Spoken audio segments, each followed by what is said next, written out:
நண்பர்களுக்கு வணக்கம். இன்னைக்கு நம்ம வீடியோவில் எதை பற்றி பார்க்கலாம் அப்படின்னா, எல்ஐசியில் எவ்வளோ தான் ரிட்டர்ன்ஸ் கிடைக்குது. சில பேர் வந்து ஐஆர்ஆர் 6% தான் எல்ஐசியில் கிடைக்குதுன்றாங்க. சில பேர் அதுக்கும் கீழே தான் கிடைக்குது அப்படின்றாங்க. அதை பற்றி இன்னைக்கு வீடியோவில் ஃபுல்லாக பார்த்துடலாம். வீடியோ கொஞ்சம் லென்த்தாக போச்சுன்னா கடைசி ஸ்டேட்டஸில் இல்லைன்னா கீழே டிஸ்கிரிப்ஷனில் லிங்க் கொடுக்குறேன். அதையும் மறக்காமல் செக் பண்ணி பாருங்கள். வாங்க வீடியோக்குள்ளே போகலாம். நம்மளோட கிளைண்ட் பேர் வசந்த். அவர் எல்ஐசியில் பீமா ஜோதி அப்படின்ற பிளான் எடுத்திருந்தாரு. இது ஒரு கேரண்டீடு பிளான். என்ன கேரண்டீடு பிளான் அப்படின்னா, நீங்கள் எத்தனை வருஷம் ப்ரீமியம் கட்டணும், எத்தனை வருஷம் கழிச்சு உங்களுக்கு பணம் ரிட்டர்ன் கிடைக்கும், எவ்வளோ ப்ரீமியம் கட்டினா எவ்வளோ ரிட்டர்ன்ஸ் கிடைக்கும், எல்லாமே நீங்கள் பாலிசி எடுக்கிற அன்னைக்கே உங்களுக்கு தெரிஞ்சிடும். மெச்சூரிட்டி என்ன வேல்யூ வரும்னு. அவரோட வயசு 30. சம்மசூல் பார்த்தீங்கன்னா 12 லட்சம் ரூபாய்க்கு சம்மசூல் எடுத்திருக்காரு. ரிட்டர்ன் அவருக்கு 24 லட்சம் கிடைக்கும் கேரண்டியா. பாலிசி போடுற அன்னைக்கே அதை நம்ம சொல்லிட்டோம். டேர்ம் என்ன எடுத்திருக்காருன்னா 20 வருஷம் டேர்மு. அவர் பாலிசி போட்டதுலேருந்து 20 வருஷம் முடிஞ்சதுக்கப்புறம் 21 வருஷம் அவர் கைக்கு 24 லட்ச ரூபா அமௌண்ட் கிடைக்கும். ப்ரீமியம் வந்து 15 வருஷம் கட்டினா போதும். ப்ரீமியம் 1 லட்ச ரூபா ஒரு வருஷத்துக்கு கட்டணும். ஐஆர்ஆர் 6% கால்குலேஷன் பண்ணுறாங்க. இது எப்படி கால்குலேட் பண்ணுறாங்க அப்படின்னா, 15 வருஷத்துக்கு 1 லட்ச ரூபா கட்டுறோம், ரிட்டர்ன் 24 லட்சம் கிடைக்குது. அப்போ மொத்தமாக ஐஆர்ஆர் கால்குலேட்டரில் போட்டிங்கன்னா 6% வரும். அதுதான் உண்மை. ஆனால் எல்ஐசியை பொறுத்த வரைக்கும் ஐஆர்ஆர் கால்குலேஷன் அப்படி பண்ணக்கூடாது. எல்ஐசியில் எப்படி ஐஆர்ஆர் கால்குலேஷன் பண்ணலாம், அவருக்கு உண்மையிலேயே ரியல் ரிட்டர்ன்ஸ் எவ்வளோ கிடைக்குது அப்படின்றத தெளிவாக பார்த்துடலாம். அவர் பேசிக்காக எவ்வளோ கட்டுறாரு, 1 லட்ச ரூபா கட்டுறாரு. நீங்கள் ஷேர் மார்க்கெட்டில் ஐடிசி ஷேர் வாங்கினவங்களுக்குலாம் இது தெரியும். ஒரு ஐடிசி ஷேர் வாங்கினா அதுக்குள்ளே ஒரு சின்ன ஐடி கம்பெனி ஒன்று இருக்குது, பெரிய ஃபுட் கம்பெனி ஒன்று இருக்குது, ஒரு சிகரெட் கம்பெனி இருக்குது, இன்னும் ஒரு குட்டி குட்டி கம்பெனிகள் ஒரு 2-3 இருக்குது. ஸோ அந்த ஒரு ஷேர் வாங்கினா மொத்தமாக அந்த ஷேரில் இருக்கிற 5 கம்பெனியோட ப்ராஃபிட்டு அந்த ஷேர் ஹோல்டருக்கு கிடைக்கும். அதே கான்செப்ட் தான் இதுலேயும். அவர் பேசிக் ப்ரீமியம் 1 லட்ச ரூபா கட்டுறாரு. அதில் ஜிஎஸ்டி 2500 ரூபா நம்ம கழிச்சிடலாம். ஏன் அப்படின்னா, நம்ம ஒரு பொருளோட வேல்யூ ஜிஎஸ்டி வந்து நம்ம அரசாங்கத்துக்கு கொடுக்கறது, அதுக்கும் எல்ஐசிக்கும் சம்மந்தம் இல்லை. ஸோ அந்த 2500 ரூபாயை நம்ம மைனஸ் பண்ணிடலாம். அப்புறம் எல்ஐசி ரிபேட்டா 2000 இயர்லி மோட் நீங்கள் எடுத்துக்கிட்டீங்க அப்படின்னா 2000 ரூபா ரிபேட் கொடுக்குறாங்க 1 லட்ச ரூபாய்க்கு, அதாவது 2%. அவர் எடுக்க பார்த்து அவர் என்ன பிளான் எடுத்தாருன்னா, குவார்டர்லியே கட்டிடுறேன், அதாவது 3 மாதத்துக்கு ஒருக்கா நான் அதை பிரித்து கட்டிடுறேன் அப்படின்ற மாதிரி ஒரு பிளான் என்கிட்ட சொன்னாப்புல. நான் அவருக்கு சஜஸ்ட் பண்ணது என்ன அப்படின்னா, நீங்கள் இயர்லி மோட் எடுத்துக்கங்க, 1 வருஷம் மட்டும் பே பண்ணுங்க இயர்லி மோடில், உங்களுக்கு 2% ரிபேட் கிடைக்கும், அதாவது 98,000 ரூபா கட்டினீங்கன்னா போதும் அப்படின்ற மாதிரி சொல்லியிருந்தேன். வருஷம் என்னால் 1 லட்ச ரூபா மொத்த அமௌண்ட் கிடைக்காது சார் அப்படின்னு சொன்னார். அதுக்கு நான் என்ன சொன்னேன், நீங்கள் பேங்க்கில் ஒரு ஆர்டி அக்கௌண்ட் ஓப்பன் பண்ணுங்க, மாதம் ஒரு அமௌண்ட்டு நீங்கள் ஆர்டியில் டெபாசிட் பண்ணிட்டு வாங்க. அப்படி நீங்கள் ஒரு வருஷத்தில் நீங்கள் 1 லட்ச ரூபா நீங்கள் ஆர்டியில் போட்டிங்க அப்படின்னா உங்களுக்கு மேக்ஸிமம் ஒரு 5% ஆர்டி ரிட்டர்ன்ஸ் கிடைக்கும். அதில் ஒரு 5000 ரூபாய். ஆனால் இப்போ நீங்கள் கட்டுற வேல்யூ எவ்வளோ? எல்ஐசி இயர்லி மோட் டிபேட்டாக ஒரு 2000 ரூபா மைனஸ் பண்ணிட்டாங்க. ஆர்டியிலேருந்து ஒரு 5000 ரூபா உங்களுக்கு வந்துருச்சு. மொத்தமாக 7000 ரூபா இதுலேயே உங்களுக்கு மிச்சமாகுது. இப்போ உங்களோட ப்ரீமியம் பார்த்தீங்கன்னா 93,000 தான் நீங்கள் ப்ரீமியமாக கட்ட வேண்டியது வரும். எல்லா முதலீட்டுகள்லையும் ப்ரீ டேக்ஸும் இருக்கும், போஸ்ட் டேக்ஸும் இருக்கும். அதாவது நீங்கள் கட்டும் போதும் அதுக்கு டேக்ஸு, நீங்கள் அதுலேருந்து வருமானம் ஈட்டும் போதும் அதுக்கு டேக்ஸு. எஃப்டி, ஆர்டி, அப்புறம் ரியல் எஸ்டேட்டு, ஷேர் மார்க்கெட்டு, இது எல்லா வகையான முதலீடுகள்லையும் இந்த டேக்ஸு உண்டு. எல்ஐசியில் நீங்கள் பாலிசி எடுக்கிறது மூலியமா இந்திய அரசாங்கமே உங்களுக்கு டேக்ஸ் ரிபேட் செக்ஷன் 80C மூலியமா உங்களுக்கு ரிபேட் கொடுக்குறாங்க. ஆக்சுவலாக வசந்த் அவரு வந்து 20% டேக்ஸ் லேபில் வராரு ஓல்டு ரெஜியூமில்.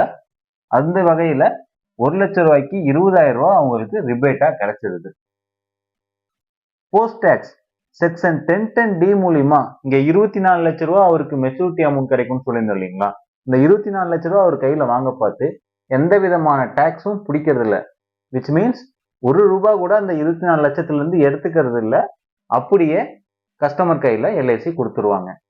மற்ற நீங்கள் எஃப்டியில் போட்டிங்கனாலோ ஆர்டியில் போட்டிங்கனாலும் டிடிஎஸ் பிடிச்சிக்கிட்டு தான் பேலன்ஸ் அமௌண்ட் உங்களுக்கு கையில் கிடைக்கும். அந்த வகையில ஒரு 24,000 ரூபாய் அவருக்கு மிச்சமாகுது. அடுத்ததா முன்னாடி சொன்ன மாதிரி ஐடிசி கம்பெனிக்குள்ள எப்படி ஒரு 5 வகையான கம்பெனி உள்ளுக்குள்ள இன்பில்டா இருக்கோ, அதே மாதிரி இந்த ஒரு பாலிசியில டேர்ம் இன்சூரன்ஸும் உள்ளுக்குள்ள சேர்ந்து இருக்கு, டிசபிலிட்டி ரைடரும் உள்ளுக்குள்ள இருக்கு, சிஏஆர் ரைடரும் உள்ளுக்குள்ள இருக்கு, கிரிட்டிக்கல் இல்னஸ் ரைடரும் உள்ளுக்குள்ள இருக்கு. அப்புறம் நார்மலா டெத் ஆச்சு அப்படின்னா ஒரு சம் அஷ்யூர்டு உங்களுக்கு கொடுத்துருவாங்க. எல்லாமே 12 லட்சம் ரூபாய் வேல்யூல உங்களுக்கு அந்த ரைடர்ஸ் இன்பில்டாவே இந்த பாலிசிக்குள்ள இருக்கு. அதுக்கெல்லாம் ஒரு 6,000 வருஷத்துக்கு கழிச்சோம் அப்படின்னா அந்த அமௌண்ட்டும் உங்களுக்கு சேவிங்ஸ் தான். அது இதெல்லாமே வந்து விசிபிள். இந்த 4 ரைடரும் உங்களுக்கு இன்விசிபிள் ரைடர். ஆனா அதோட பயனை நீங்க அனுபவிச்சுட்டு தான் இருப்பீங்க.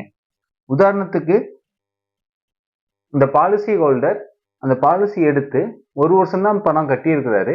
அடுத்த வருஷமே அவருக்கு டிசபிலிட்டி ஆயிடுச்சு அப்படின்னா அவருக்கு 12 லட்சம் ரூபாய் 120 மாசமா டிவைட் பண்ணி எல்ஐசி அவங்களுக்கு கொடுத்துருவாங்க.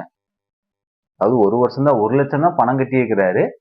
ஆனா 12 லட்சம் ரூபாய் 120 மாசத்துக்கு விச் மீன்ஸ் 10 வருஷத்துக்கு பிரிச்சு கொடுத்துருவாங்க. அதுக்கப்புறமா அவங்க எந்த விதமான பிரீமியம் கட்ட வேண்டியது இல்லை. மெச்சூரிட்டி டைம்ல அவங்களுக்கு எல்ஐசி சொன்ன மாதிரி 24 லட்சம் ரூபாய் பணம் கேரண்டியா ரிட்டர்ன் கிடைக்கும். இந்த டிசபிலிட்டி பெனிஃபிட்டுக்கு நீங்க ஒரு 6,000 ரூபாய் வருஷத்துக்கு கொடுப்பீங்களா? கண்டிப்பா கொடுக்கலாம், தப்பே கிடையாது. அதே மாதிரி டேர்ம் இன்சூரன்ஸ், நான் டேர்ம் இன்சூரன்ஸ் மட்டும் தனியா எடுத்துட்டு போயிடுறேனே அப்படின்னு ஒரு கொஸ்டின் வந்து எல்லாத்துக்கும் வரும். வசந்தம் அந்த ஒரு கொஸ்டின் என்கிட்ட கேட்டாப்ல, எல்ஐசின்னு மட்டும் இல்லை, எல்லா வகையான இன்சூரன்ஸ் கம்பெனிலையும் வெறும் டேர்ம் இன்சூரன்ஸ் மட்டும் எடுக்கிறவங்க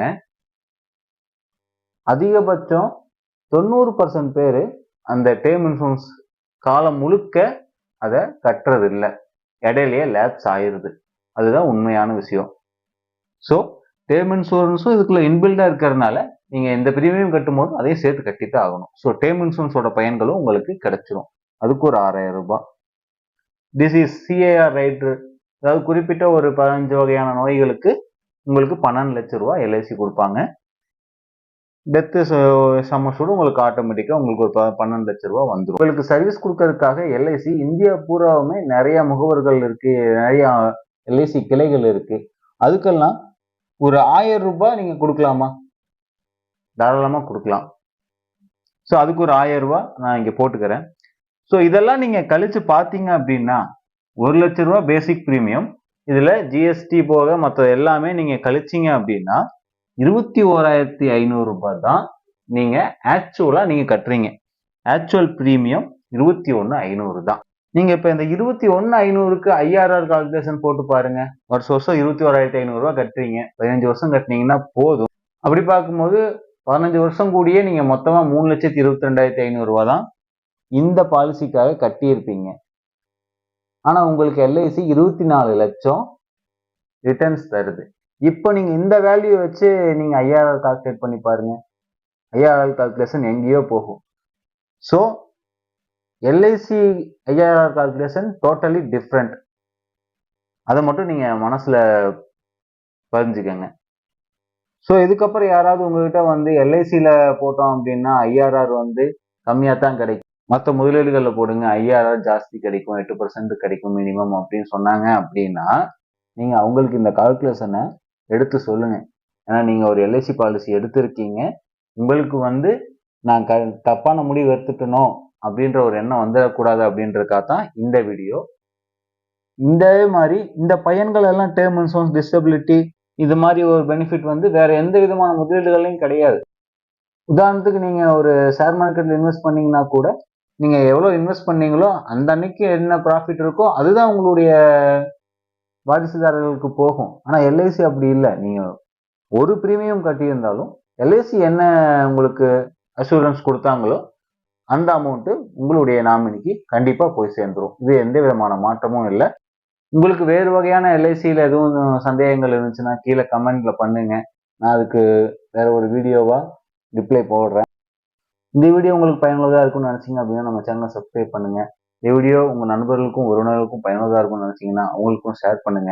நீங்க என்ன இன்சூரன்ஸ் எடுக்கல அப்படின்னா முதல் வேலையா கீழே இருக்கிற நம்பருக்கு கால் பண்ணுங்க. நான் உங்களுக்கு என்ன வகையான இன்சூரன்ஸ் எடுக்கணும் அப்படின்ற அது ஒரு பெரிய கால்குலேஷனே இருக்குது. அதுக்கு ஒரு தனி வீடியோ நான் மேக் பண்ணுறேன். நீங்கள் அந்த வாட்ஸ்அப்பில் எனக்கு கான்டாக்ட் பண்ணீங்கன்னா உங்களுக்கு நான் கைடன்ஸ் பண்ணுறேன். நீங்கள் எங்கிட்ட எடுக்கிறீங்களோ இல்லை வேற யார்கிட்டயாச்சும் எடுக்கிறீங்களோ அது முக்கியம் இல்லை. ஆனால் உங்களுக்கு எல்ஐசி பாலிசி கம்பல்சரி வேண்டும்.